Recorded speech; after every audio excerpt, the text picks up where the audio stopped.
तो कोई आइडिया है किसी को, हम इसको कैसे निकाल सकते हैं? ठीक है, तो देखो क्वेश्चन देख लेते हैं पहले। Ratio of amount for 2 years under compound interest annually for 1 year under simple interest is 6:5. When the rate of interest is same, then find out the value of the rate of interest. बता दो फिर इसको। अगर आपने पिछला question सही से किया होगा तो इस क्वेश्चन को बहुत आराम से कर ले जाएंगे। आंसर क्या होना चाहिए इसका?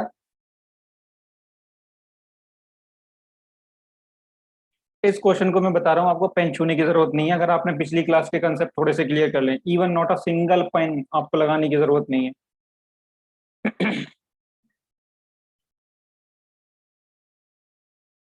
पता लगा किसी को?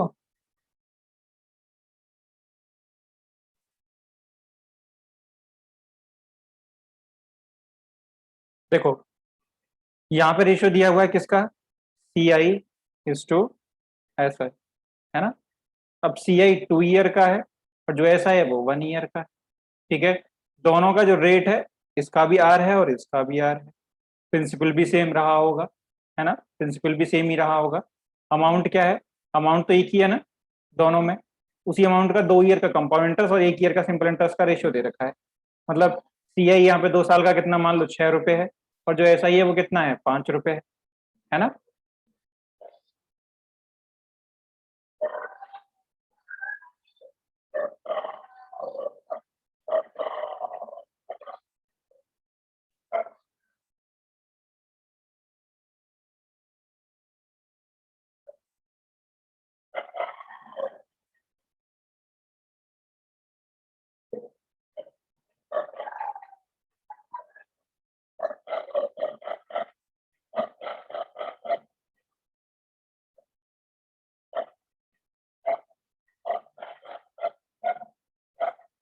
ठीक है भाई, तो अब आगे करना है। यहाँ पे अब देख लो, अगर ट्री मेथड एक बार यूज करके देख लेते हैं। कि मैंने आपको बताया था कि जब सिंपल इंटरेस्ट कंपाउंड दोनों एक साथ आ जाए तो आप ट्री मेथड यूज करो। ठीक है, मान लेते हैं जो हमारा प्रिंसिपल है वो कुछ पी है, रेट हमारा दोनों का आर है। तो अगर मैं सेम अमाउंट पे 2 साल के लिए कंपाउंड इंटरेस्ट निकालूंगा, तो उसमें आपको पता है कि 1 साल का जो होगा आपका क्या हो जाएगा, कंपाउंड इंटरेस्ट निकलेगा कि नहीं निकलेगा? जब 2 साल का कंपाउंड इंटरेस्ट निकालोगे तो 1 साल का सिंपल इंटरेस्ट भी निकलेगा। ऑलरेडी कैलकुलेट ही करना पड़ेगा, है ना? तो मान लेते हैं कि पी का जो R% है, फर्स्ट ईयर जो इंटरेस्ट है वो कुछ ए है। ठीक है, और पी का जो R% दूसरे साल के लिए निकालेंगे अब इंटरेस्ट। तो पी का R%, अगर मैंने पी का R% यहाँ पे ए लिया है तो पी का R% यहाँ पे भी आपको ए लेना पड़ेगा। बट सेकेंड ईयर आपको क्या मिलेगा? सेकेंड ईयर आपको क्या ज्यादा मिल रहा है यहाँ पे? इंटरेस्ट पे इंटरेस्ट मिलेगा, तो मतलब ए का R% आपको और मिलेगा। तो मान लेते हैं ए का R% कितना है भाई? बी है। क्लियर? यहां तक बात समझ में आई सबको? अब बस यहीं पे देखो, रेशियो आपको किस किस चीज का दे रखा है कि 2 साल का CI और 1 साल का SI। ठीक है, तो अब 1 साल का CI हो या SI हो, बात सेम ही होती है। तो अगर मैं 2 year CI निकालू तो यहां से कितना आएगा? 2 year CI, A+A+B, that is 2A+B। और 1 year का जो, अगर मैं SI या CI कुछ भी पूछे, दोनों ही सेम होते हैं, वो कितना हो जाएगा? A। ठीक है, तो यहाँ पे इन दोनों का रेशियो ही इसने कितना दे रखा है? 6:5 का। तो हम कह सकते हैं 2A+B अपॉन A। ये दोनों कंपाउंड इंटरेस्ट सिंपल इंटरेस्ट का अमाउंट हो गया टोटल, और इसका रेशियो इसने दे रखा है भाई 6/5 का। ठीक है,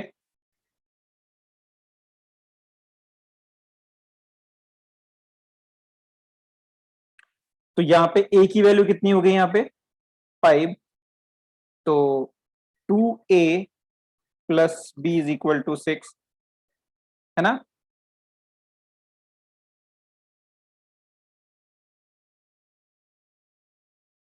या फिर क्या करो, आप कर दो क्रॉस मल्टीप्लाई कर दो इसमें।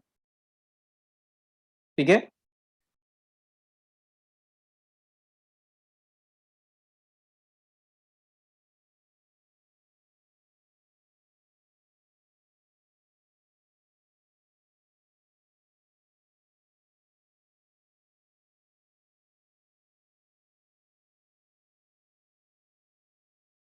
शायद नेगेटिव आएगी इसमें कोई वैल्यू, फिर भी एक बार चेक कर लेते हैं। 10a plus 5b is equal to 6a। ठीक है, तो 6a को इधर ले आते हैं, तो 5b को इधर लेके गए तो ये नेगेटिव हो जाएगा, मतलब इसमें कुछ ये क्वेश्चन ही गलत है आपका। 6a minus 10a minus 6a is equal to 5b, तो 4a is equal to minus 5b। ठीक है, ये नेगेटिव नहीं आना चाहिए, ये कहीं ना कहीं यहाँ पे कोई एरर है इस रेशियो में। ठीक है, ये क्वेश्चन ही गलत है। तो देखो यहाँ पे हम क्या कर सकते हैं इसको सही करने के लिए।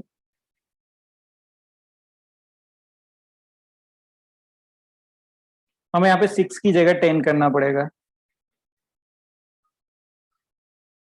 ठीक है, 10 नहीं नहीं नहीं, 10 की जगह हम कर देंगे इसको 12, तब होगा ये सही। 6 की जगह यहाँ पे करो 12, मतलब 12 हो 16 हो, आपकी 10 से बड़ी वैल्यू होनी चाहिए कोई, तब जाके ये आंसर करेक्ट होगा। ये जहां से मैंने क्वेश्चन लिया शायद वहीं पे गलत दे रखा होगा, मैंने इसका सॉल्यूशन चेक नहीं किया था। ठीक है, बट ये ऐसे ही दे रखा था बुक में क्वेश्चन, बट ये गलत है। ठीक है, करेक्ट कर लेना इसको, क्योंकि पूरा दोबारा से करना पड़ेगा।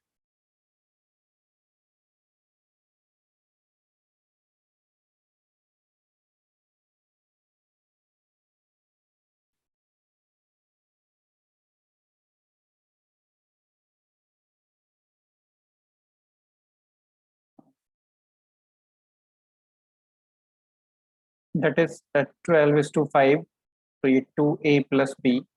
ठीक है, तो यहाँ से 2a+b upon a is equal to 12/5। तो यहाँ से a की वैल्यू कितनी होगी 5, तो a की वैल्यू ऊपर रख दोगे, तो यहाँ पे ये b की वैल्यू कितनी आ जाएगी, b is equal to 12 minus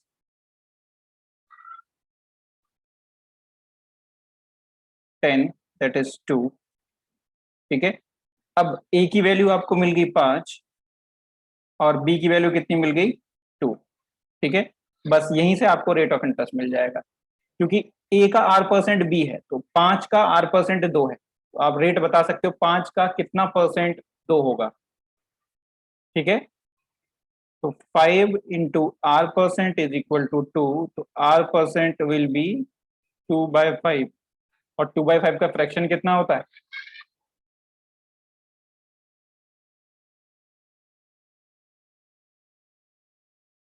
40%। ठीक है, इसको करेक्ट कर लेना भाई, ये 12 ही होगा यार।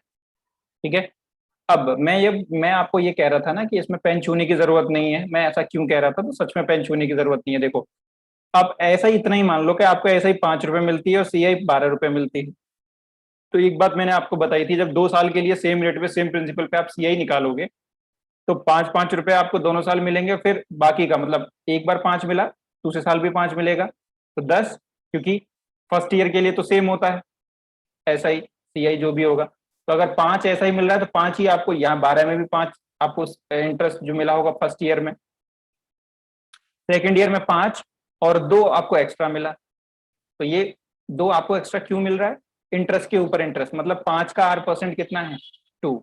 अब 5 का कितना परसेंट 2 होगा, ये आपको कोई भी बिना पढ़ा लिखा इंसान भी बता सकता है।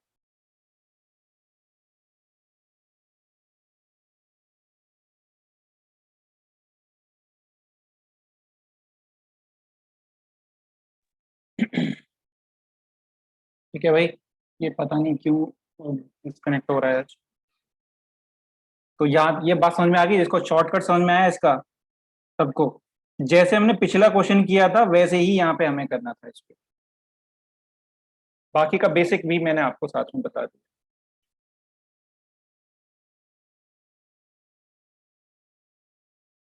ठीक है, अब नेक्स्ट क्वेश्चन को और देखना आप, ये तो 1 ईयर 2 ईयर का था, यहाँ पे 2 ईयर एंड 3 ईयर का है, तो इसको आप शॉर्टकट में नहीं कर पाओगे। ठीक है,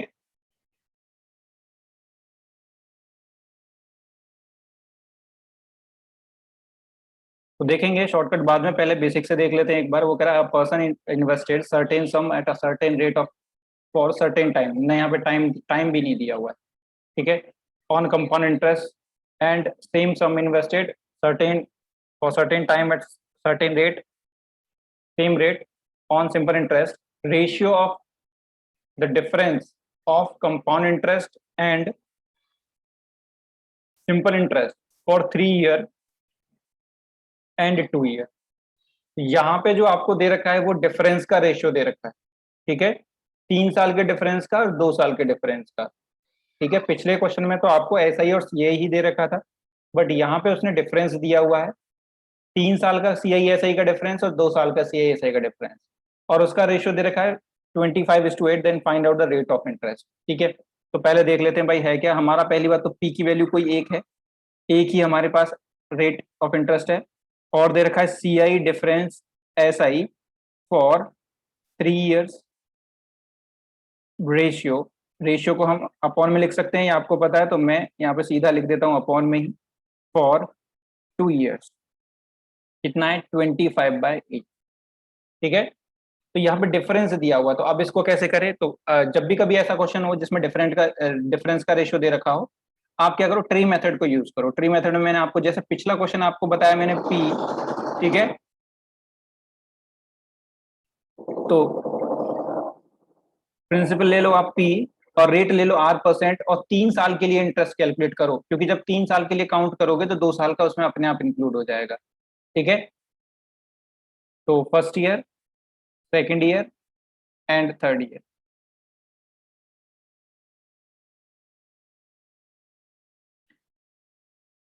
तो पी का R%, अब हमें तो पता नहीं है भाई पी कितना है आर कितना है, तो मान लेते हैं पी का R% कोई एक वैल्यू होगी ए, ठीक है। तो जहां पे भी हम पी का R% निकालेंगे सब ए होगा। तो ये फर्स्ट ईयर का हो गया। अब मैं सेकेंड ईयर में जाऊंगा, ठीक है। तो देखो सेकेंड ईयर में बी रेट क्या होगा R%, तो पी का R% क्या हो जाएगा ए, क्योंकि पी का R% अगर मैंने यहाँ पे लिया है तो पी का R% यहाँ पे भी आएगा। बट सेकेंड ईयर में आपको क्या मिलेगा, इस आर का आपको कुछ एक्स्ट्रा मिलेगा, ठीक है, मतलब इस ए का R% कुछ एक्स्ट्रा मिलेगा। अब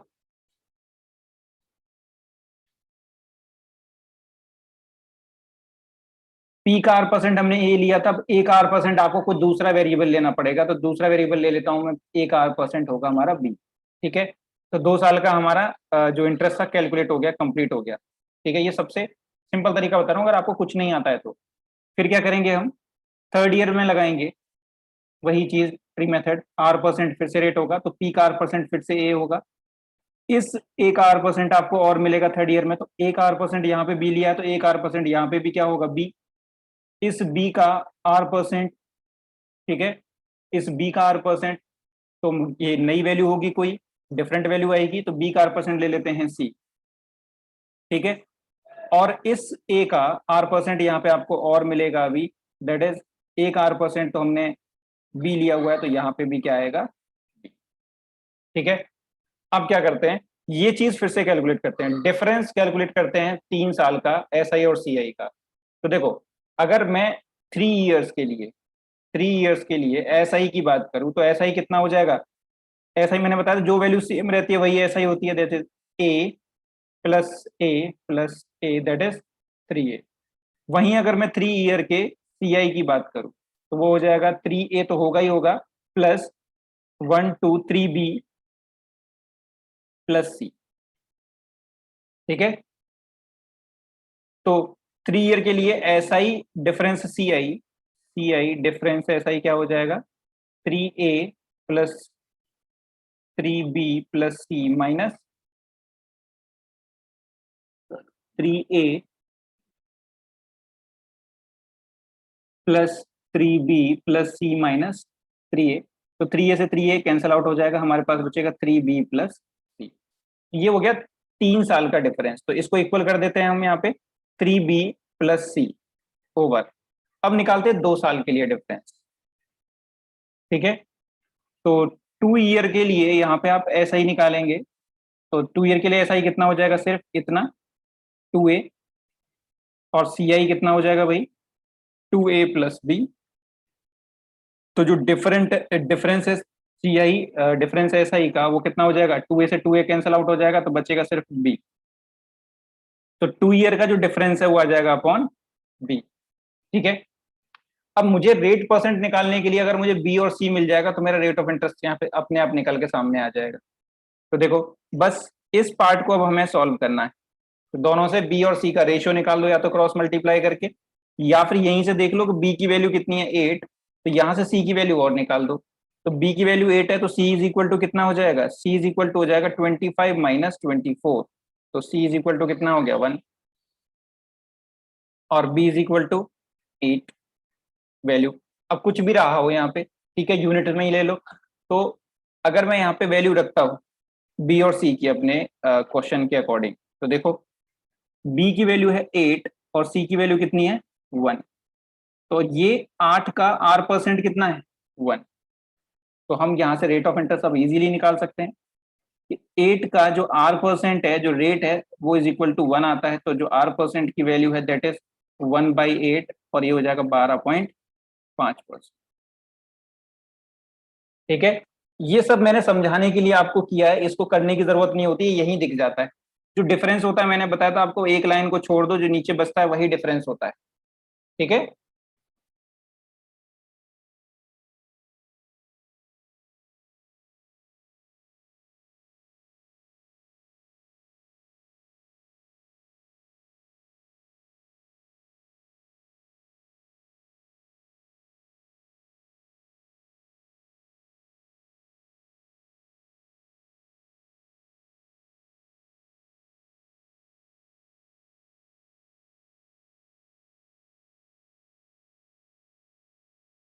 24, देखो बी की वैल्यू 8 आई, और बी की वैल्यू अगर आप ऊपर रखोगे यहाँ पे, ठीक है, अगर मैं बोलता हूँ जो बी है वो 8 है मेरा, तो 3b मतलब 3 × 8 plus C is equal to 25।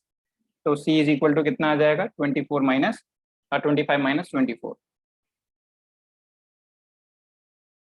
देखो बी की वैल्यू आ गई 8 और सी की वैल्यू आ गई 1 यूनिट में आए। अब ठीक है, अब ये यूनिट में आएगा, अगर रुपीज में होगा तो 800 रुपये 100 रुपये आ जाएगा, लेकिन आएगा तो यही ना, रेशियो तो सेम ही रहेगा। ठीक है।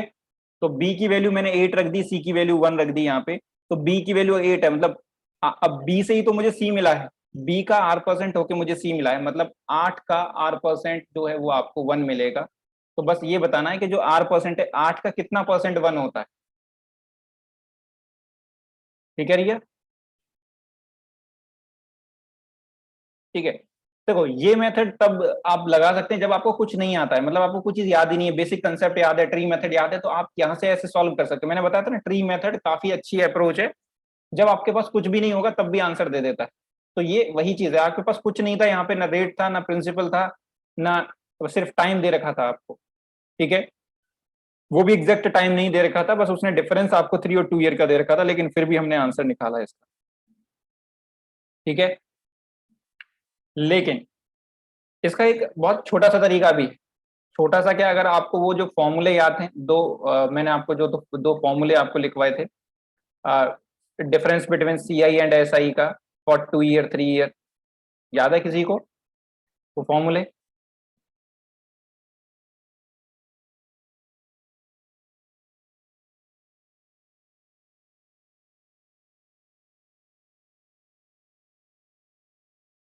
बस वही रख दो, उससे भी आंसर हो जाएगा। मतलब यहाँ पे अब अगर याद रहेगा तो डेफिनेटली चीजें छोटी तो होती हैं। और अब देखो 3 ईयर का जो डिफरेंस का फॉर्मूला था वो क्या था, R/100 स्क्वेयर, R+300/100, है ना, ओवर 2 ईयर का डिफरेंस का फॉर्मूला क्या था, R/100 का whole square is equal to 25/8। तो ये यहाँ पे कट जाएगा, आपके पास सॉल्यूशन बचेगा R+300/100 इज इक्वल टू 25/8। ठीक है। अब बस इन चीजों को क्रॉस आउट कर लो, और आर की वैल्यू यहाँ से आपको मिल जाएगी, 12.5 की आएगी यहाँ से।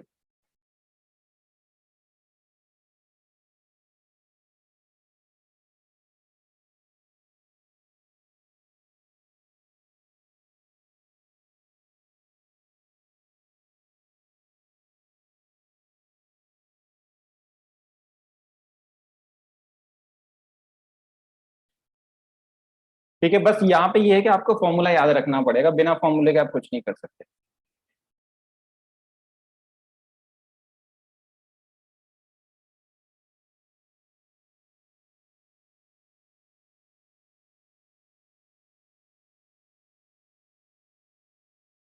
समझ में आ गई बात सबको ये?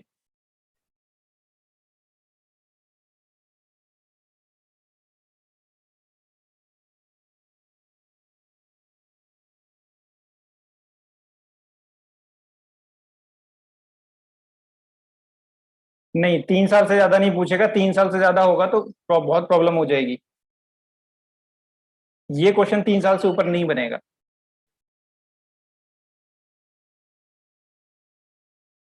ये खुद 3 ईयर 2 ईयर का जो क्वेश्चन है, ये 1-2 बार पूछा गया क्वेश्चन है सिर्फ।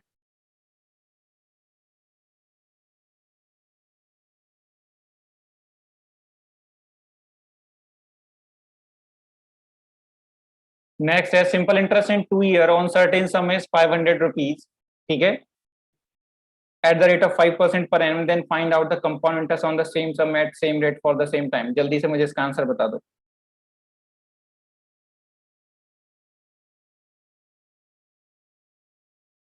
आपको कोई अमाउंट दे रखा है, वो कह रहा है कि उस पे सिंपल इंटरेस्ट आपको दे रखा है 500 रुपये 2 साल में, आपसे पूछा है 5% रेट से कंपाउंड इंटरेस्ट।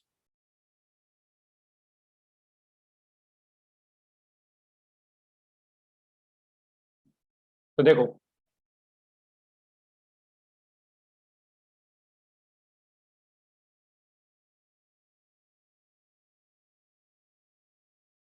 आपको प्रिंसिपल दिया हुआ है ना, किसी प्रिंसिपल पे कुछ ऐसा ही आपका 2 साल में कितना है, 500 है टोटल, ऐसा ही आपका कितना है, 500। अब ये भी ऐसा ही कितने 2 साल में, ठीक है। तो मैंने आपको एक बात बताई थी कि 2 साल में जब जब भी आपका ऐसा ही होता है, ईच ईयर रहता है सेम, तो यहाँ पे दोनों ईयर्स में 250-250 रुपये मिले होंगे, ठीक है। रेट दोनों में ही 8%। तो अगर मैं यहीं पे सीआई कैलकुलेशन की बात करूं सेम रेट से 2 साल के लिए, तो आपको पता है कि सिंपल इंटरेस्ट, अब जो कंपाउंड इंटरेस्ट होता है वो इंटरेस्ट के ऊपर इंटरेस्ट एक्स्ट्रा मिलता है बस, है ना। रेट है 5%। तो आपको बस फर्स्ट ईयर में 250 मिलेगा, दूसरे में भी 250 मिलेगा, लेकिन जो सेकंड ईयर में आपको इस 250 का जो 5% है वो एक्स्ट्रा मिलेगा, ठीक है। तो इस 250 का 5% एक्स्ट्रा कितना हो गया, 12.5, ठीक है। तो जो आपका जो सी आई है वो हो जाएगा 512.5 रुपीज, ठीक है, कोई फॉर्मूला नहीं। बहुत बढ़िया, ठीक है। हाँ सोनाक्षी बेटा, एग्जाम में एक ही बार मौका मिलता है। एग्जाम वाला कहता है no sorry no thank you.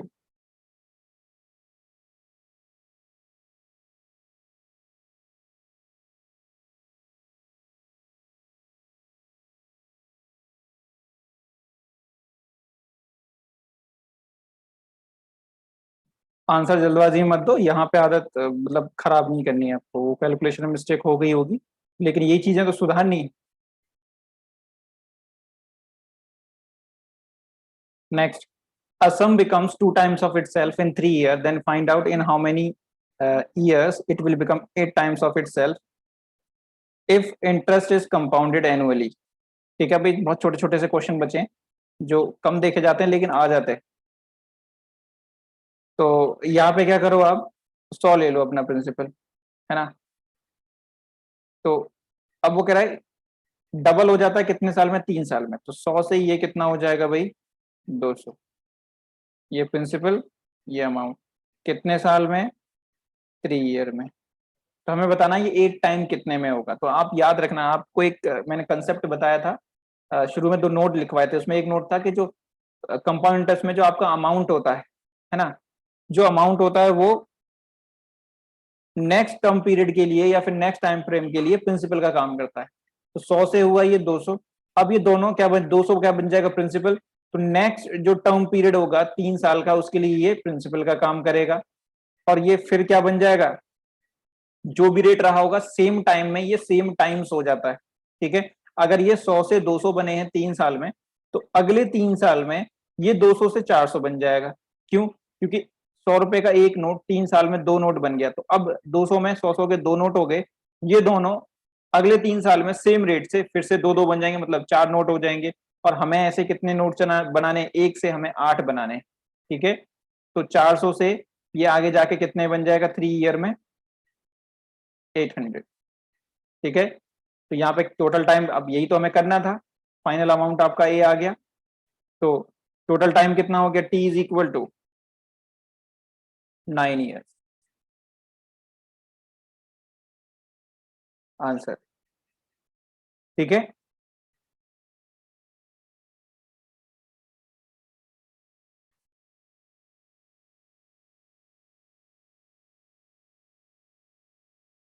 Next, certain sum becomes double of itself in 3 years, in how much time it will become 16 times of itself if interest is compounded annually? अब जल्दी से इसका आंसर बता दो, ठीक है। आप बस ये देखो कि इसको 16 टाइम होने के लिए कितनी पावर करनी पड़ेगी, जो भी आप नंबर कर रहे हो, जैसे डबल हो रहा है, ठीक है, तो दो की कितनी पावर आपको 16 बन जाएंगी, तो दो की पावर आप देखोगे 4, ठीक है। जितनी पावर आपका डबल इसको बनाने में लग रही है उतने से मल्टीप्लाई कर दो, मतलब 4 से मल्टीप्लाई इसमें कर दो, ठीक है। तो ये एक से क्या हो रहा है,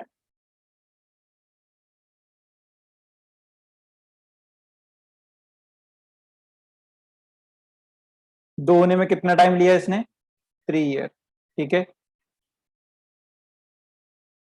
फिर दो से बनेगा 4, फिर 4 से बनेगा 8, और 8 से बनेगा 16, ठीक है। तो फिर 3 3 एंड 3, तो टोटल टी कितना हो गया, 12 ईयर, ठीक है। या फिर आप ये देखो कि डबल हो रहा है ना, तो डबल में ही हुआ ये दो, दो की कितनी पावर इसको 16 बना देंगी, तो आप देखोगे दो की पावर जो 4 होंगी, ठीक है, वो इसको 16 बना देंगी, ठीक है।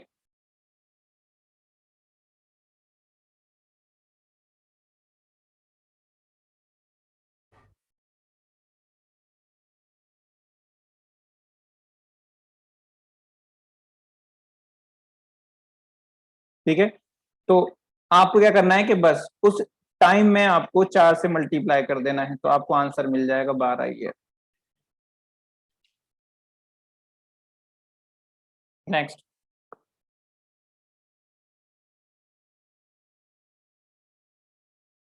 certain principal amounts to 650 rupees in 2 years and 676 rupees in 4 years on certain rate. If interest is compounded annually, then find out the principal amount. तो आपको प्रिंसिपल बताना है, तो सेम जो कंसेप्ट आपने पीछे यूज किया है वो भी यहाँ पे होगा। कोई प्रिंसिपल पी था आपके पास, पी से कितना हो गया ये 650, कितने साल में, 2 ईयर्स। फिर यही प्रिंसिपल आगे जाके कितना कितना बन गया, 676, कितने ईयर्स में, 4 ईयर्स। तो आप ये देखो कि यहां से यहां तक आने के लिए, मतलब 650 से 676 बनने के लिए इसको कितना टाइम लगा, 2 ईयर, ठीक है। अब पिछले क्वेश्चन में भी देख रहे थे कि जितना टाइम्स यहां हुआ होगा, मान लो पी में कुछ एन टाइम्स हुआ, तो पी का एन टाइम्स यहाँ पे होगा, मतलब जैसे वो डबल हो रहा था, तो हर साल जो ईच जब टाइम की जंप जब सेम थी, तो आपका जो प्रिंसिपल था हर बार उतनी ही टाइम्स हो रहा था। तो यहाँ पे भी आप देख रहे हो जो टाइम है दोनों में सेम है, जो टाइम जंप है दोनों में सेम है, यहाँ पे भी 2 ईयर्स है और यहाँ पे भी 2 ईयर्स है। तो मतलब जितने टाइम्स यहाँ पे हुआ है उतने टाइम्स यहाँ पे हुआ होगा, बस आपको ये देखना है कि 650 का कितने टाइम्स आपका 676 है। तो जो एन की वैल्यू आ जाएगी 676/650,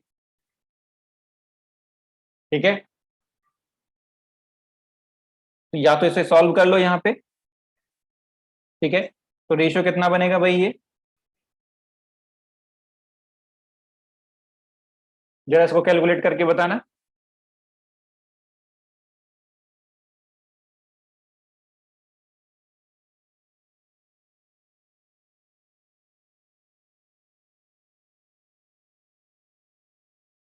फ्रैक्शन में बता दो।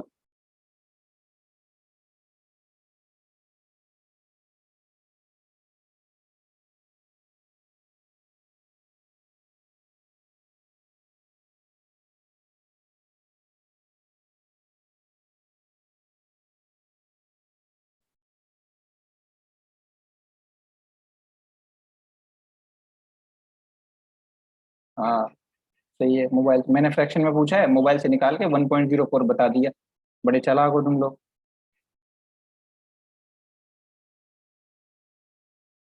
अभी बताता हूँ रघु, अभी बताता हूँ।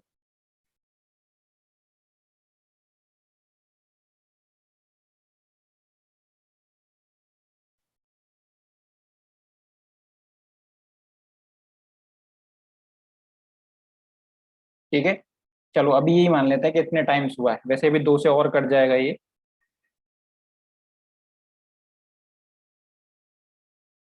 ठीक है, कुछ इतने टाइम्स हो जाएगा ये, मतलब जो एन की वैल्यू है इतने टाइम्स है। तो अगर ये 650 में एन मतलब 26/25 से मल्टीप्लाई करके 676 मिल रहा है, तो यहाँ पे भी उतने ही टाइम्स हुआ होगा। मतलब हम कह सकते हैं P into 26/25 is equal to 650। तो P is equal to 650 into 25/26। ठीक है,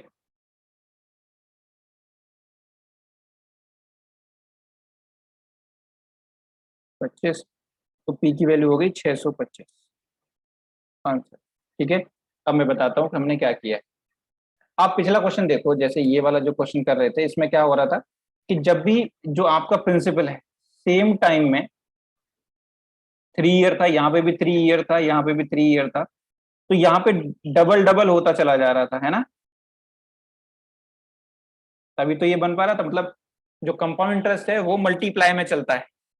ठीक है, तो जितने टाइम्स आपका आज हो रहा है ये 3 ईयर्स में, तो अगले 3 ईयर में उतनी ही टाइम्स हो जाएगा। मतलब जब भी टाइम सेम जंप रहेगा तो सेम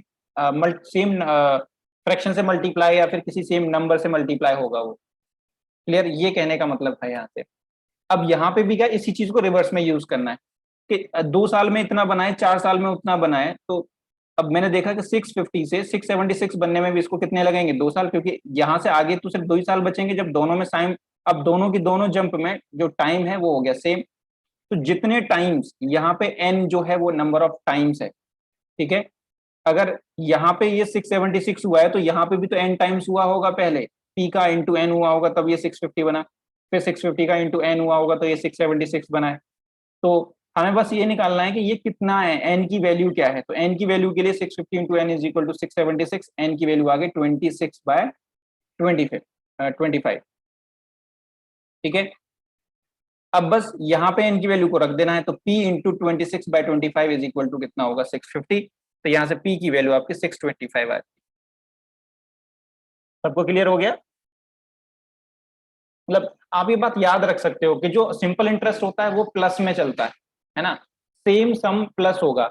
जैसे कि 10 रुपए आपको हर साल 10-10 रुपए मिलते चले जाएंगे, लेकिन जो कंपाउंड इंटरेस्ट होता है ये मल्टीप्लाई में चलता है, ये प्लस में नहीं चलता, ये मल्टीप्लाई में। मतलब आज अगर अगर 1 साल में ये डबल हो रहा है तो अगले साल फिर से डबल हो जाएगा। अगर रेट आप सेम करेंगे, जो पिछला अमाउंट है उसका डबल हो जाएगा, फिर अगले साल उसका भी पिछले का भी डबल हो जाएगा। ठीक है, तो ये नंबर ऑफ टाइम्स में चलता है। नेक्स्ट। ठीक है, जिनको नहीं समझ में आई उसको उनको यहाँ समझ में आएगी थोड़ी सी बात। सेम क्वेश्चन है, प्रिंसिपल ले लो पी, वो कह रहा है certain principal amounts to 4500 in 5 years and 6750 in 10 years at certain rate of interest compounded annually, then find out the principal amount। ठीक है, अच्छा क्वेश्चन है, ये आ जाता है, छोटा सा ही है। अगर इसको आप फॉर्मूले से करने जाओगे तो ये काफी लंबा हो जाता है, दो दो इक्वेशन बना के सॉल्व करनी पड़ती है। बट अगर यहाँ पे थोड़ा सा ऑब्जर्वेशन करके देख लोगे तो बेसिक चीजें अगर आप थोड़ा सा ध्यान लगा लोगे तो इसमें पेन छूने की भी जरूरत शायद ही पड़ती है। तो ये बना कितने में भाई, 5 ईयर में। अब ये 10 साल में आगे जाके कितना बना, तो 10 साल में आगे जाके बना 6750। ये आपका 10 ईयर। ठीक है, तो अब ये देख लो बस यहां से यहां तक आने में इसको कितना टाइम लगा। तो आप यहां से आते देखें फिर से 5 साल पहले थे, टोटल 10 साल, मतलब यहाँ पे भी इसको 5 ईयर लगा। दोनों में टाइम जंप सेम है। टाइम जंप सेम है तो यहाँ पे जो नंबर ऑफ टाइम्स हुआ होगा, नंबर ऑफ टाइम्स हुआ होगा दोनों में सेम रहेगा। आप इसको एन ले सकते हो, टी ले सकते हो, एक्स ले सकते हो, कुछ भी ले सकते हो। ठीक है, तो बस आपको ये देखना 4500 में कितने से मल्टीप्लाई किया जाए कि वो 6750 बन जाए। मतलब एन की वैल्यू क्या आ जाएगी, 6750 अपॉन 4500। मतलब इन दोनों का रेशियो ही निकालना है आपको।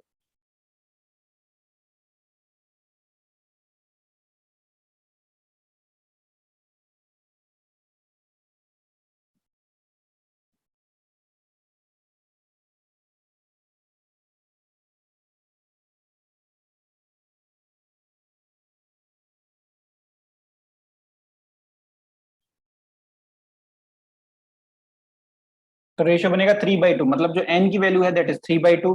अब हमें निकालना है भाई p, तो p into 3/2 is equal to कितना होगा, 4500। तो यहाँ से ये कटेगा 1500।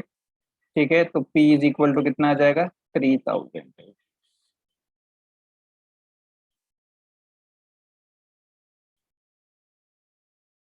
ये 6750 क्या है?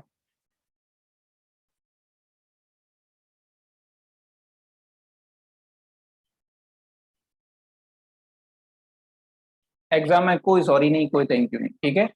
ये दोस्ती वाला रूल ही चलता है उधर भी।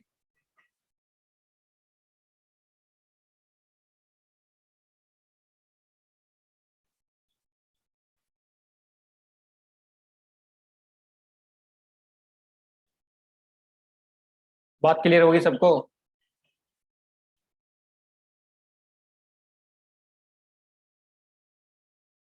इस वाले का आंसर करके दिखाओ जल्दी से। अब कुछ के दिमाग में आ रहा होगा कि सर अगर जो टाइम डिफरेंस है अगर वो अलग हो जाए तब क्या करेंगे, मतलब टाइम जब जो अलग अलग हो जाएगा तो क्या करेंगे? तो बिल्कुल, अब ये वाला जो क्वेश्चन है बिल्कुल वैसा ही है। आपके पास कोई इंटरेस्ट पी, सिंपल जो अमाउंट था वो पी था, पी से हो गया ये 800, है ना? तो अब 800 से आगे जाके ये कितना बना, 2700। बट 800 बनने में इसको लगा 2 ईयर, और ये 270 बन रहा था 5 ईयर। ठीक है, तो अब यहाँ पे 800 से 2700 बनने में तो इसको 3 साल लग रहे हैं यहाँ पे। तो अब ऐसे जब भी कभी टाइम डिफरेंस से ये जो टाइम जब सेम हो जाए, ठीक है, when time is different,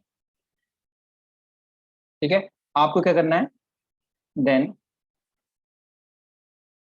find out rate percent first. ठीक है, इसके बिना ये क्वेश्चन नहीं होगा, आपको रेट इंटरेस्ट निकालना ही पड़ेगा। ठीक है, अब भाई रेट ऑफ इंटरेस्ट कैसे निकाला जाएगा, शायद वो मैंने यहाँ पे क्वेश्चन इंक्लूड नहीं किया। ठीक है, तो देखो यहाँ पे अब ये भूल जाओ कि कोई क्वेश्चन आपके पास पूरा है, आप बस सिर्फ इतने पार्ट को ले लो, ये जो आपका पार्ट है सिर्फ इतने पार्ट को ले लो। मतलब 800 से ये अमाउंट होके कितना बन रहा है, 2700 रुपये। ठीक है, कितने साल में, 3 साल। तो ये हमारा प्रिंसिपल की तरह काम करेगा, ये अमाउंट की तरह काम करेगा। तो ये देखो, अब जब मैं आपको 3 साल के लिए कंपाउंड इंटरेस्ट निकलवाता था तो मैं क्या करता था, कुछ रेट को, जैसे कि मैंने 10% मैंने आपको रेट लिया, तो मैंने 1/10 रेशियो मेथड को याद करो जो कल करवाया था। तो 10/11, 10/11, 10/11 आपको 3 बार मल्टीप्लाई करवाता था, है ना? फिर यहाँ पे प्रिंसिपल और अमाउंट का कंपाउंड रेशियो आता था। तो यहाँ पे आप प्रिंसिपल अमाउंट का कंपाउंड रेशियो निकालो, ठीक है, इन दोनों का। तो ये 2 जीरो से 2 जीरो कट जाएंगे, तो जो रेशियो आया वो आया 8:27। ठीक है,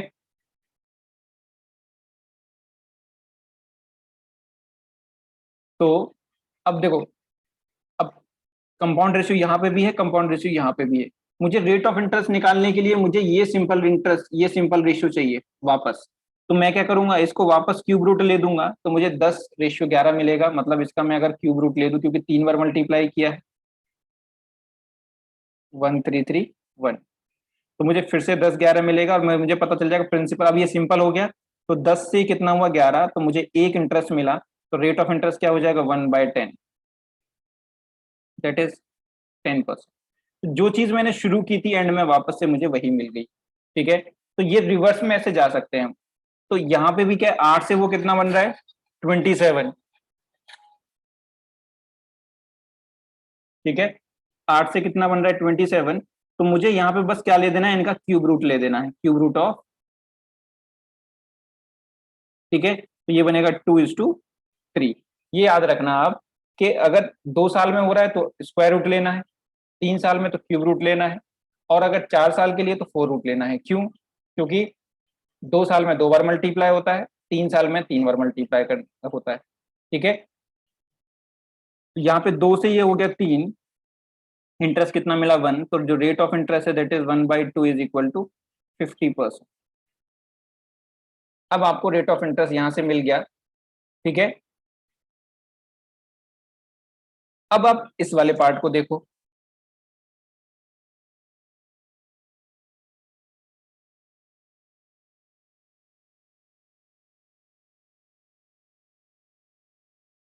जिसमें पी अननोन है, हमारा प्रिंसिपल अननोन है, ठीक है। तो आपके पास प्रिंसिपल पी हो गया, अमाउंट ए कितना हो गया 800, रेट आपके पास कितना है 50%, ठीक है। आपको निकालना क्या है, प्रिंसिपल, ठीक है। तो फिर से रेशियो मेथड लगा दो, ठीक है। ये 1/2 हो गया, जो यहाँ पे रेशियो यूज करते इसी रेशियो का फिर से यूज कर सकते हो। तो प्रिंसिपल अमाउंट का रेशियो कितना है 2:3 का। अब 2 साल के लिए, क्योंकि ये 2 ईयर में है, यहाँ पे जो टाइम है कितना है 2 ईयर है, तो ये आपको 2 बार मल्टीप्लाई करना पड़ेगा। ये हो जाएगा 4 और ये हो जाएगा 9। अब आपको दे रखी है 9 की जो वैल्यू है वो दे रखी है 800 रुपीज। तो आपको निकाल देना है यहाँ पे 4 यूनिट की वैल्यू। ये आ जाएगी 800/9 × 4, दैट इज 3200/9 रुपीज।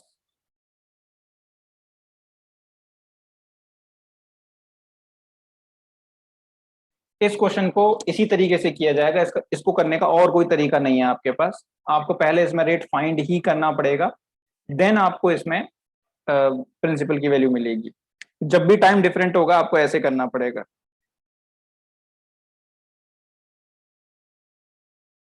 अब कोई बात समझ में नहीं आई हो तो पूछ लो।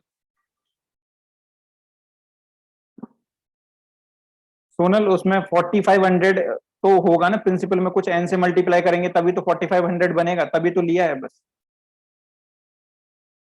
लिया नहीं है 4500, पी में एन से मल्टीप्लाई किया, यही चीज मैंने दोबारा इधर लिख दी है बस।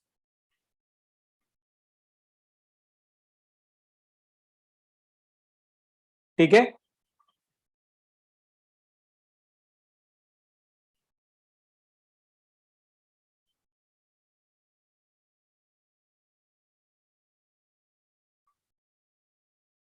क्यूब रूट इसलिए देखो यहाँ पे समझाया तो है, आप लोग पता नहीं कहाँ ध्यान देते हो। यहाँ पे क्लियर क्लियर मैंने समझाया आपको अलग से कि क्यूब रूट क्यों लिया है। क्योंकि अगर मुझे इसका 3 बार मल्टीप्लाई करके मैंने क्यूब रूट बना दिया, ठीक है, तो मुझे वापस से मुझे क्या चाहिए, सिंपल रेशियो चाहिए ना, उसकी पावर 1 करनी है। तो पावर 3 से पावर 1 कैसे आएगी, उसका क्यूब रूट मतलब वो पावर 3 खत्म करनी है ना। या फिर आप ये समझो, देखो इसको मैं आपको बेसिक से ही करके दिखाता हूँ एक बार। प्रिंसिपल अभी आपको समझ में आएगा।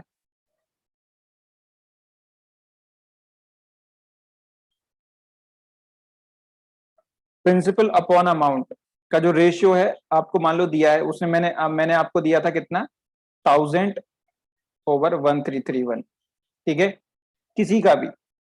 अब ये एक्चुअल में होता क्या है कि जो a इज इक्वल टू होता है P 1 + R/100 की पावर t होता है। अब t यहाँ पे कितना है 3 साल में, मतलब ये जो चीज है आपका 3 ईयर में हो रहा है। कि प्रिंसिपल आपका कितना है, मान लो 1000, और जो अमाउंट है आपका वो 1331 बन रहा है। तो मैं यहाँ पे जरा रखना है इसको 1331/1000, तो 1 + R/100 की पावर 3। तो अब मुझे अगर ये 3 की पावर को खत्म करना है तो दोनों तरफ क्यूब रूट लेना पड़ेगा कि नहीं लेना पड़ेगा। तो बस यही क्यूब रूट हमने वहां पे लिया है। तो यह आ जाएगा ऊपर 11/10 इज इक्वल टू 1 + R/100।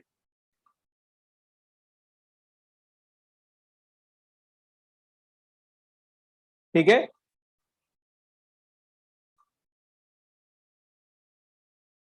अब यहां से भी आर आप अपना रेट निकालोगे तब भी वही आएगा, या फिर रेशियो के थ्रू निकालो, चॉइस आपकी है।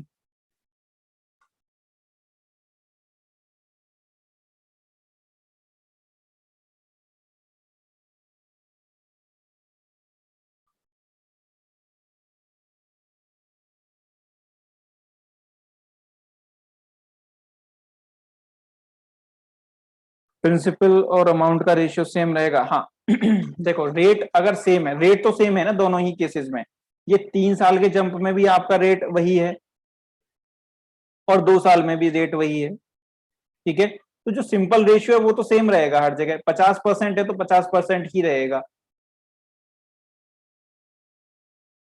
ठीक है। जब तक वो रेट चेंज नहीं कर रहा है तब तक कुछ चेंज नहीं होगा, वो 2:3 है, 2:3 ही रहेगा। अब 2 साल के लिए जो बनेगा वो 4:9 बनेगा, और 3 साल के लिए जो बनेगा वो 8:27 बनेगा।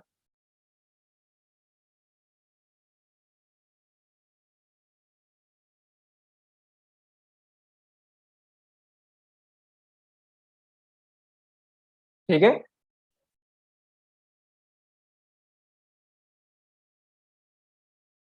और भाई किसी का कोई डाउट?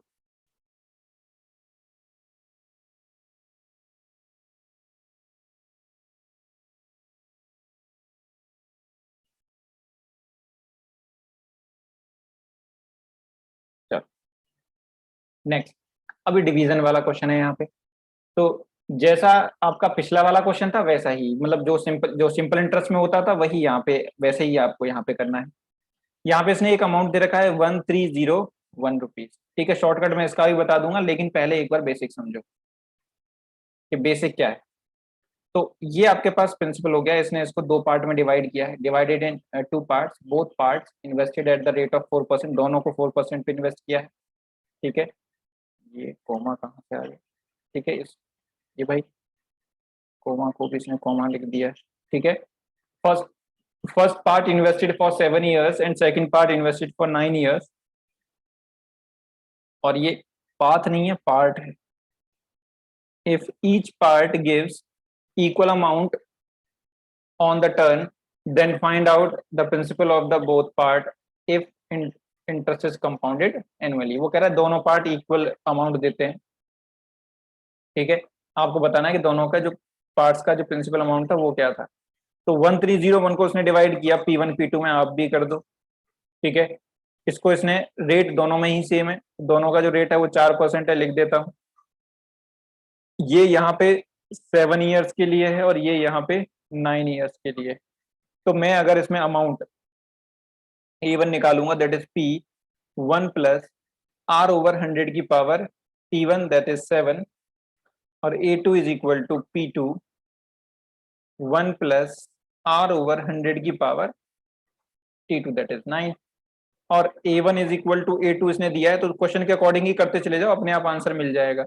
P1 1 प्लस R/100 की power 7 is equal to P2 1 plus R/100 की पावर 9, ठीक है। तो P1 upon P2 is equal to 1 plus R/100 की पावर 9 ओवर 1 प्लस R/100 की पावर 7, तो बेस सेम है तो पावर सब्ट्रैक्ट हो जाएगी। तो P1 over P2 1 plus R/100 की पावर 9 माइनस 7, ठीक है। इसको हम क्या कर सकते हैं, P1 over P2 is equal to 1 plus R/100 की पावर T2 माइनस T1। अगर आप फॉर्मूला बनाना चाह रहे हैं तो कुछ ये फॉर्मूला, मतलब इसका डेरिवेशन कुछ ऐसा बन गया। अब ये वैल्यूज उठा के आप सारी इसमें रख दो, तो P1 upon P2 is equal to, मैं यहाँ पे 1 प्लस 4/100 की पावर 2 आ जाएगा, दैट इज 26 अपॉन 25 की पावर 2। तो P1 ओवर P2 का जो रेशियो बना आपका कितना बन जाएगा, 676 अपॉन 625। अब आपने क्या करना है कि जो 1301 है इसको आप डिवाइड कर दो कितने में, 676 रेशियो 625। तो टोटल यूनिट कितने बनेंगे, 1301 यूनिट, और ये बराबर है कितने के, 1301 रुपीज के। तो एक यूनिट बराबर होगी 1 रुपए के। तो ये हो जाएगा आपका फर्स्ट पार्ट P1, ये हो जाएगा आपका P2, 676 रुपीज 625 आंसर, ठीक है। ये मैंने डेरिवेशन आपको नीचे करके दिखाया, आपको इतना नहीं करना, आप चाहो तो ये शॉर्टकट के नाम से मिलता है नीचे, यहाँ के बाद आपको बस ये करना है, ठीक है। P1 upon P2 is equal to 1 plus R over 100 की पावर T2 माइनस T1।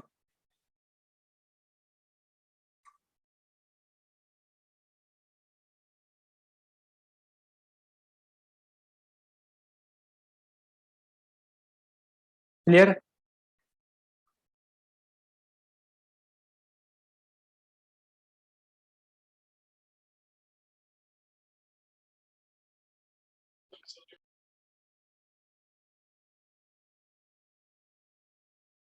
बाकी के लोग बताओ भाई। काजल, नेहा, रघु, रिया, विकास।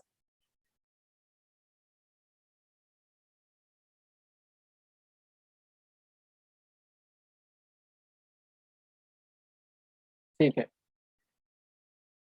अब अगले क्वेश्चन में अगर ऐसा कोई क्वेश्चन होता है तो उसमें आपको इतना सब कुछ करने की जरूरत नहीं है, ये बस समझाने के लिए और बेसिक को क्लियर करने के लिए मैंने इतना कुछ दे रखा है। ठीक है, अब देखते हैं next.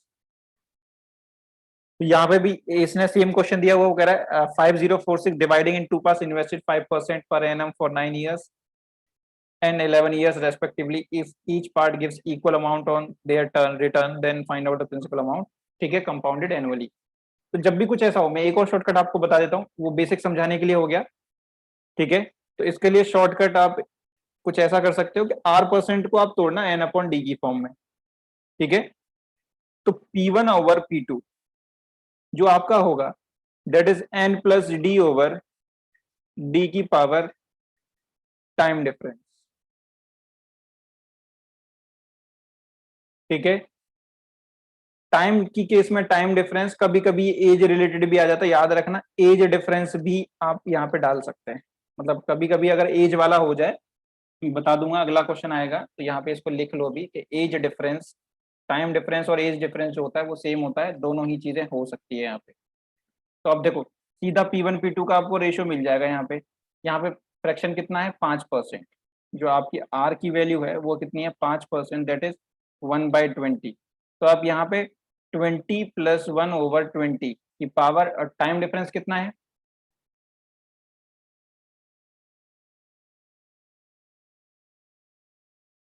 9 minus 11 that is 2 years। ठीक है, तो हो गया 2। तो P1/P2 इज इक्वल टू 441/400। ठीक है, अब बस 5046 को आप इस रेशियो में डिवाइड कर दो, 441/400, तो टोटल हो गए भाई 841 यूनिट। ठीक है, 841, तो यहाँ से एक यूनिट कितने के बराबर आएगा 6 के। तो ये कितना हो जाएगा 2646, और ये हो जाएगा 2400 रुपीज।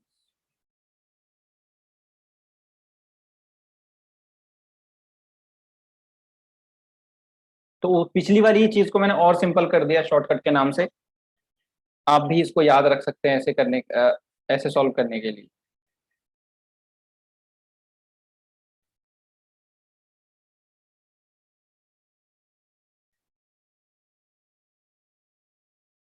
नेक्स्ट मैं आपको एज वाली बात कर रहा था, तो एज वाली बात यहाँ पे आ गई। A person wants to invest 1685 rupees in the bank accounts of two sons who whose age, ये यहाँ पे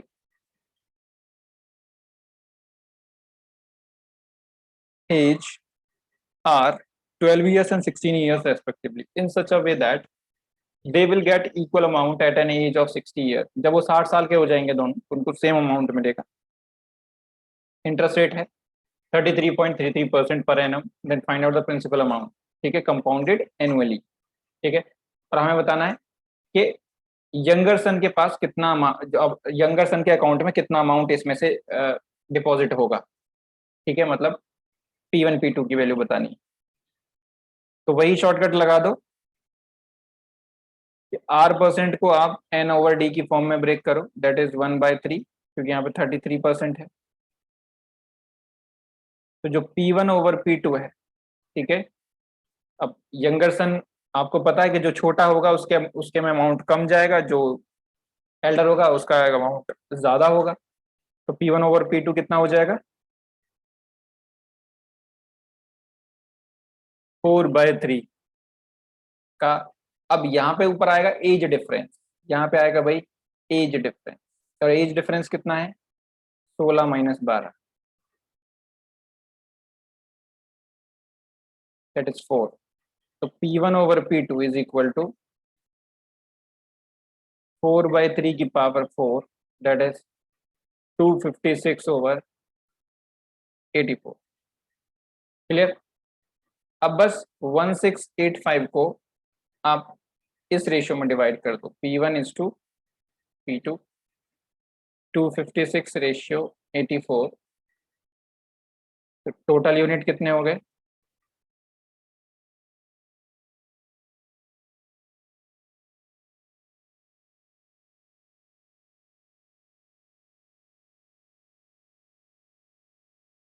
अब ये 340 जो यूनिट है वो कितने के बराबर है?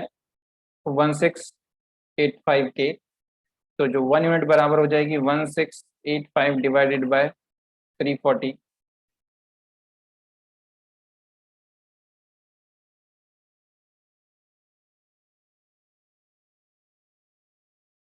पूरा पूरा कट जाना चाहिए।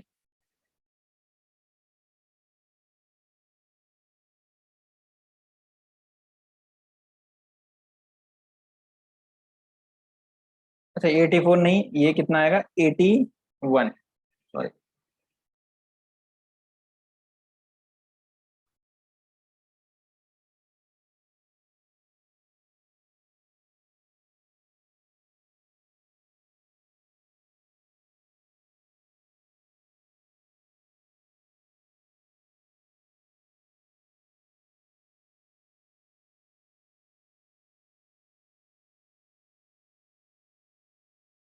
अब ये बराबर आ जाएगा 5 से 15, लगभग 5 के बराबर आना चाहिए। तो जो P1 का आंसर होगा ये। अब यंगर का पूछा तो यंगर का अमाउंट हमेशा कम होता है, ठीक है।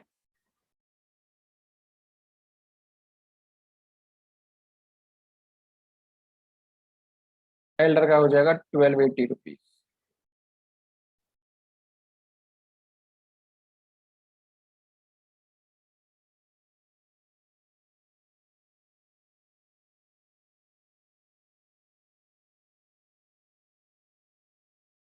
ठीक है, तो सेम ही क्वेश्चन है ये, आपका सिंपल इंटरेस्ट में भी देखा होगा, तो कंफ्यूज मत होना, दोनों ही सिंपल इंटरेस्ट और कंपाउंड इंटरेस्ट में दोनों में ही अलग अलग तरीके से होगा।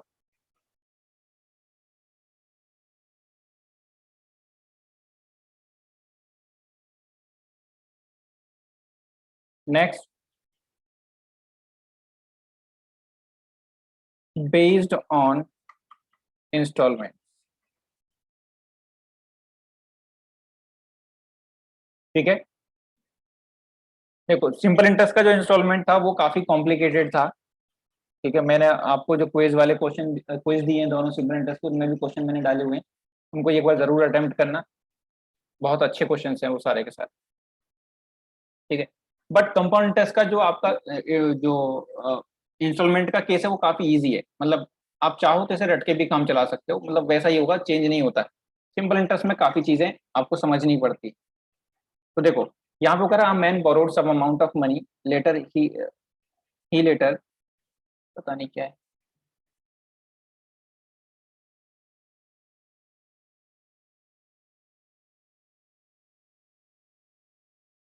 एंड ही रिटर्न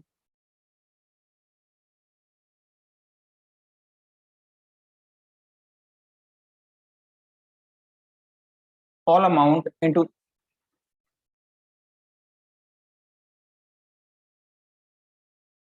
इन, ये इनटू नहीं है, ये इन two equal installments of 82 rupees with compound interest if rate of interest is 5% per annum, then find out the money he borrowed। आपको बताना कितना पैसा उसने बोरो किया था।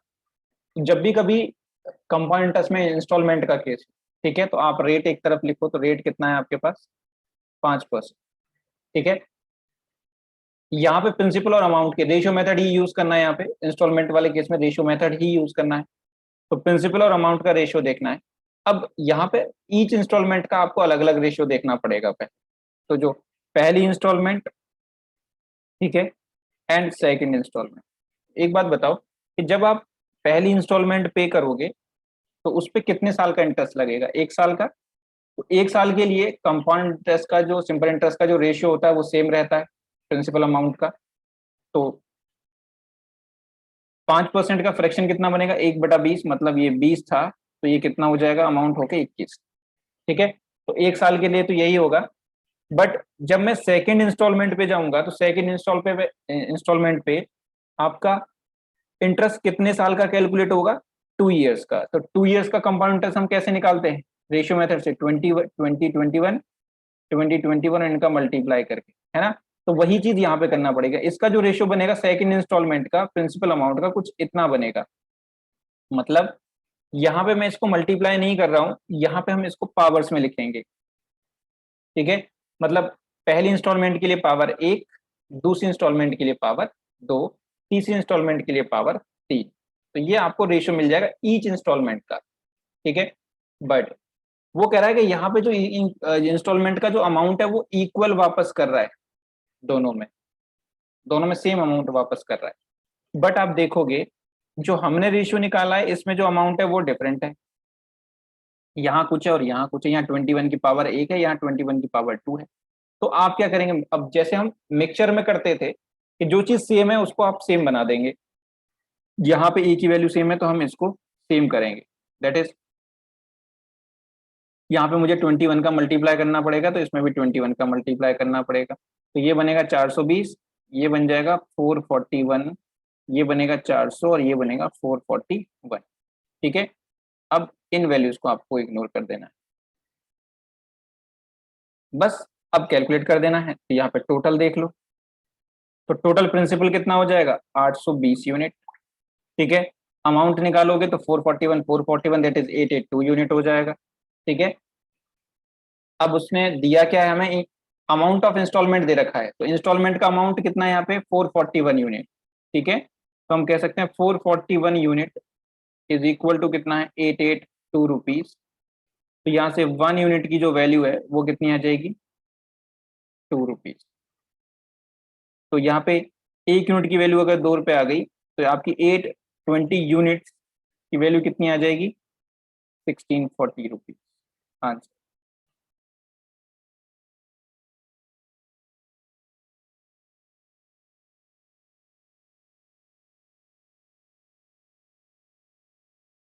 ठीक है।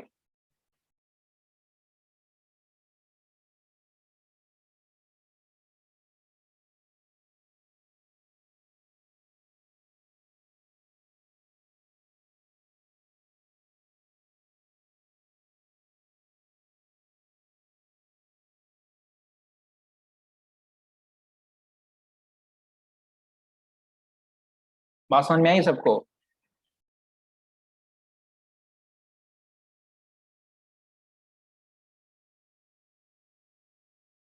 जिसको नहीं आई वो यहाँ पे क्लियर हो जाएगा। सेम क्वेश्चन है, फिर से 2 साल का ही है। ठीक है, उसने कुछ अमाउंट बोरो किया, इक्वल इंस्टॉलमेंट यहाँ पे 676 किया, और जो इंटरेस्ट रेट है वो 4% है। तो 4% मतलब 1/25, है ना। तो यहाँ पे प्रिंसिपल अमाउंट का रेशियो निकालो, पहली इंस्टॉलमेंट सेकंड इंस्टॉलमेंट अलग अलग, पहले पहले अलग अलग निकालना है। तो जब पावर 1 होती है तो जब मतलब 1 साल के लिए होगा तो पावर 1 हो जाएगी इसकी, तो 25 26 यही रेशियो रहेगा। दूसरी साल के लिए 25 की पावर 2, 26 की पावर 2। बट अब वो कह रहा है कि अमाउंट जो दिया है भाई वो दोनों में सेम दे रहा है, तो मुझे इसको सेम करने के लिए इसको मैं 25 26 से मल्टीप्लाई करना पड़ेगा। तो अब ये दोनों हो जाएंगे सेम। 25 × 26 कितना होगा, 650। ठीक है, ये हो जाएगा 676, ये हो जाएगा 625, 676। अब इन रेशियोज को छोड़ दो, पुरानी वाली इसको, तो यहाँ पे टोटल आपका जो प्रिंसिपल है बोरोड वो कितना हो जाएगा, 1275 यूनिट। अब यहाँ पे इसने इंस्टॉलमेंट का अमाउंट दिया 676 रुपीज, और वो हमारा कितना दे रखा है, 676 unit is equal to 676 rupees.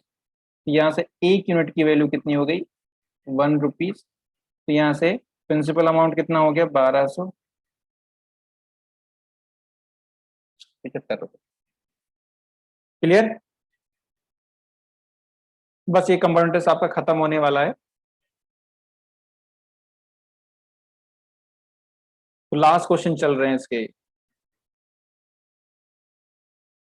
Instalment वाला क्वेश्चन आता है, ध्यान रखना भाई लोग।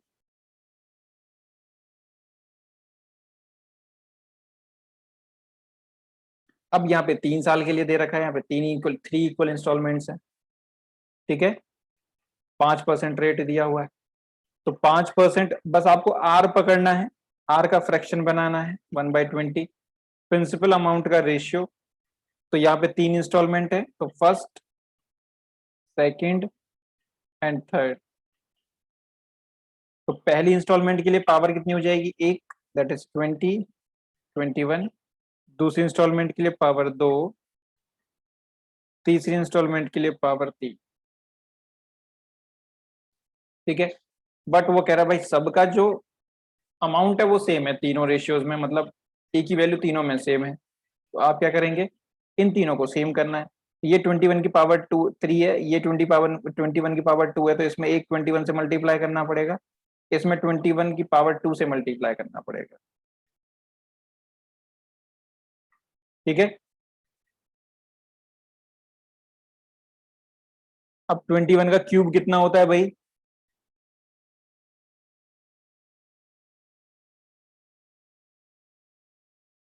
ये तो हो जाएगा 9261, है ना। बहुत अच्छे मुस्कान। बाकी सब लोग ऐसे ही डब्बे हैं, लिख लिख के कॉपी पे सब लिख के छोड़ दिया है। 9261, 9261। ठीक है, 8820, 00 और 8000। अब इन रेशियोज को आपको यूज नहीं करना है। यहाँ पे टोटल कितना हो गया,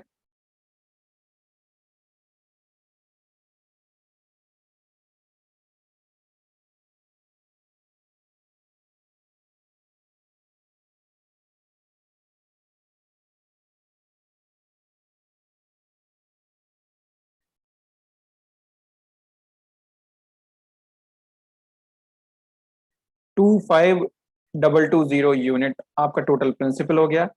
अब इंस्टॉलमेंट का अमाउंट कितना है भाई, इतने यूनिट, है ना। Installment amount is equal to 9261 unit. तो अब यहाँ पे आपको टोटल प्रिंसिपल दे रखा है,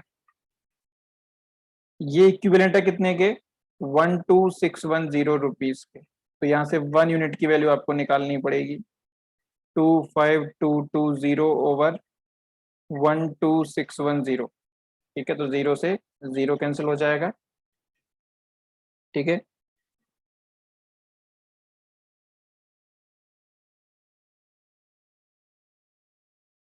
तो अब इसका आपको कैलकुलेशन करना ही पड़ेगा, चलो कैलकुलेशन बाद में कर लेंगे। आप इतने यूनिट को आप आगे मल्टीप्लाई करो, देखेंगे हो सकता है यहाँ पे कुछ कट जाए 9261 से, तो इतने रुपीस, जीरो से जीरो काट दिया बस। तो इंस्टॉलमेंट अमाउंट कितना हो जाएगा, 9261 इंटू 2522 ओवर 1261। ठीक है,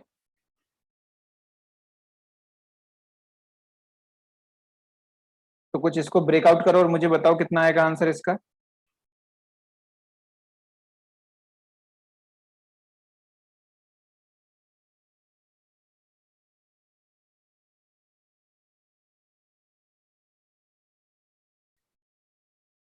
दो यूनिट,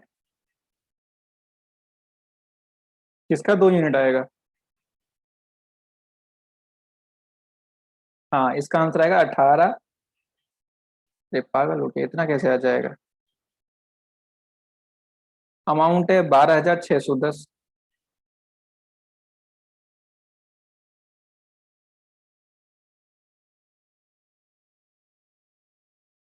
हाँ, ये डबल हो जाएगा ना सीधा।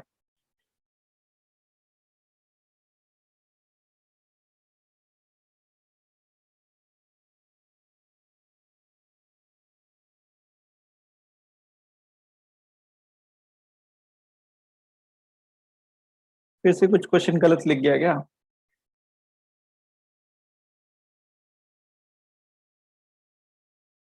तो आंसर कितना है हमारा? इसमें 2 से मल्टीप्लाई करेंगे तो 18,400।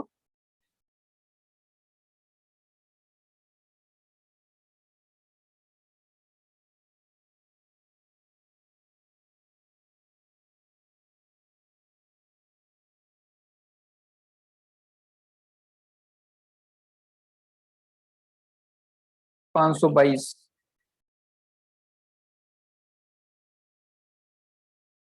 ठीक है भाई, देखो इसके अकॉर्डिंग तो आंसर इतना ही आ रहा है, 18,522 ही। बट ये क्वेश्चन कहीं ना कहीं मेरे हिसाब से गलत है। जहां पे भी जिसने भी ये लिखा है बहुत ही महान आदमी होगा, क्योंकि 12,610 रुपए का कोई सम बोरो किया है, उस पर 18,522 रुपए की कोई इंस्टॉलमेंट क्यों देगा? है ना? तो there is a blunder mistake in this, या हो सकता है किसी ने कुछ इंटरेस्ट रेट 5% से इतना तो नहीं हो सकता।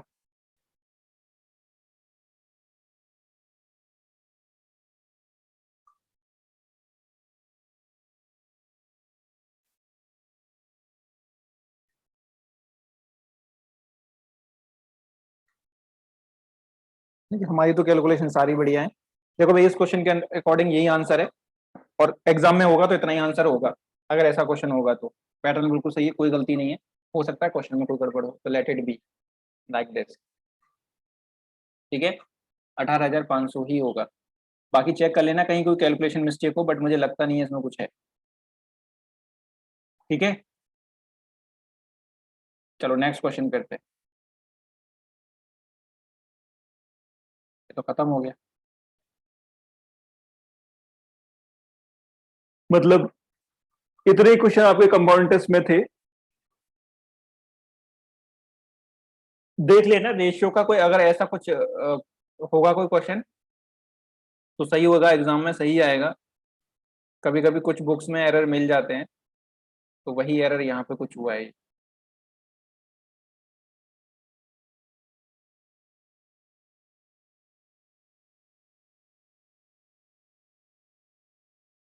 ठीक है, बाकी का देखेंगे नेक्स्ट क्लास में। अगर एक दो क्वेश्चन और बचा होगा टाइप का तो मैं उसे और इंक्लूड कर दूंगा। आपको लग रहा हो कि कोई और टाइप रह गया तो मुझे बता देना, वो मैं बता दूंगा आपको।